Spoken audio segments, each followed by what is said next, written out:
recently fired their CEO Carol Bartz. So about 24 hours after she got fired, she went on an interview with Fortune and said, "These people fucked me over," and she called her board of director doofuses. And there was a non-disparagement, is that how you pronounce that? I have no idea. I saw it.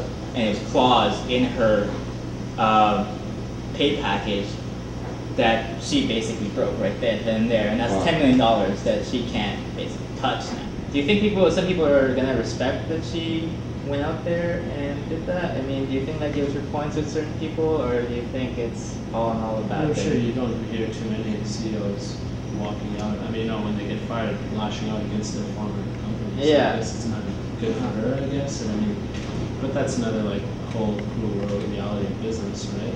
Right. It doesn't matter how big you are, what you've done. Your tomorrow's not guaranteed. So you don't think she should have done that? You think in those scenarios that really acceptable? I mean, I guess. And you don't think anyone's going to see that in a positive light? Maybe some will, depending. But overall, as Carl said, you're kind of go against your former employee. You have intelligence. People are scared, liability. I mean, yeah, she could be sued, but she could do so much more damage in revealing company secrets or strategy or things like that. That's true. Yeah, don't let she's your former employer, because I think that comes at a level when you want someone who's going to toe the company line. Like, she's the head of the company, has to drive the vision. So right. I think that applies less at her level. Right. And there's do people appreciate this? I'm sure the tons who would love this story. Yeah. Like would wish they could just lash out at their employer and on the global stage after. But yeah, I don't think can't tell anybody. I don't think it would hurt her as much as it would if I quit my job. Yeah. But what do you guys think of Yahoo right now and their board of directors? She was CEO from 2008 to about to just a week ago. What do you guys think of Yahoo's position? Do you guys think that was the right move? Do you guys, Carl, you seem like you have something to get off your chest. I always have something to get off my chest. But no, honestly, I think Yahoo's been dead since people have spoken, since we stopped using those types of web-based search engines. Ultimately, I think it's dead. I think as an industry it's dead. But it should have merged with Microsoft a few years back when they had the option. It should have done it. It should have merged with Microsoft, but it didn't. I still don't understand why. That would strengthen Microsoft and Yahoo far more. Now I think that they're both in a weaker state.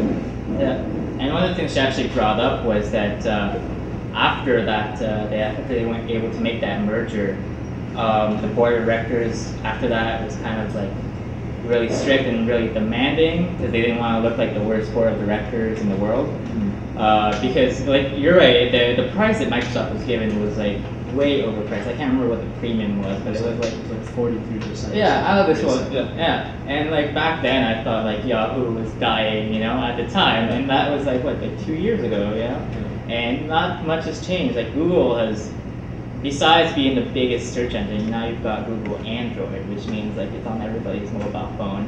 You've got other sites obviously compete for views, and all those really other sites are really, to me, it seems like they're all doing other things besides their base. So Google is doing Android, and Facebook obviously tries to do their own apps, and they do marketing basically. But what's been keeping them afloat? I'm kind of ignorant in this part. What's been keeping Yahoo afloat? Your advertising, your guess is as good as mine. I'm guessing they've got enough people going to their website, which I'm guessing most likely mostly because of the mail. Yeah, got enough people going to their websites enough, and they're generating enough traffic for advertising that they're being kept afloat. Yeah. Like Yahoo is still we're in Canada. Are they large in the States? Because they used to like AOL was huge in the States for a long time. Yeah. I'm joking. Like in the States. From adapting technology, they took on cable internet a lot later than Canada did. Yeah. So was it just like Yahoo survived because of that, and then for us it's kind of looking the window of the past. I picture some Eastern European country that no one's ever heard of, and everybody uses Yahoo. That's what I'm just picturing, all these remote regions. I know that Yahoo. I've met a lot of Frenchmen who use Yahoo. A lot of Frenchmen use Yahoo. So. Yeah, maybe it does have some pockets in Europe that we don't really think of. I've heard of places where markets where Google hasn't really penetrated much, but it's usually because there's like a local search engine. So like China apparently they use, I can't remember what it's called, but they use they have their a own search engine. Yeah, they have their own search engine. Yeah, and I think India has another one that a lot of people use, and Japan has their own thing too. But those are really all local based. I mean, when I look at Yahoo, it seems like they were really trying to be every website. So they do have movie reviews and all these other things. Yeah. But they were never really the best at any of those, you know? Whereas like when Google, I think, tried to move to other things, like Gmail, I don't know if we use Gmail here, but when I went from Hotmail to Gmail, it was it was amazing. Yeah, just that stack. I mean, but I remember when you had to be asked to get a Google account. Yeah. You had to get someone who had a Google account to get you to give you. That's how I got my Google account. I had to get my friend to refer me. It's the only way you could get a Google account. Did you have to be invited to Plus, Google Plus? Yeah, this is I think it was the same as a Wave, and I don't do it with Picasso. They were really smart about that, just make it exclusive. Yeah, that's how Facebook started, right? You know someone in Facebook would be a Facebook. And then be a university student. Yeah. But to go back to Yahoo, I mean, if they didn't, like, one of the big things was that I think she helped lower their debt and stuff like that, but the board really wanted them to grow revenue and like bring the company back to growing instead of shrinking, and she couldn't do that. So I mean, but can anyone do that? I think it's perhaps I think she didn't even focus on it. You're right. Whether or not it could have been done, from what I read, I guess she couldn't do it, or she didn't do it well enough. So I mean, she's got to go. I don't know. Well, they did I mean, they didn't get a merger with Microsoft, but they got a partnership with Microsoft. Yeah, they did Bing. something, right? And that might pay off if these Windows phones and Nokia actually get some momentum, which is itself very doubtful because it's a really, really competitive environment. She lowered the morale of the troops.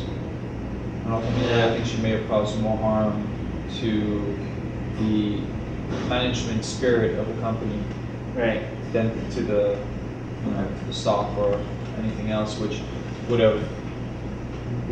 could be impacted by other people's perception of the company. Right. That's when your stock will go down.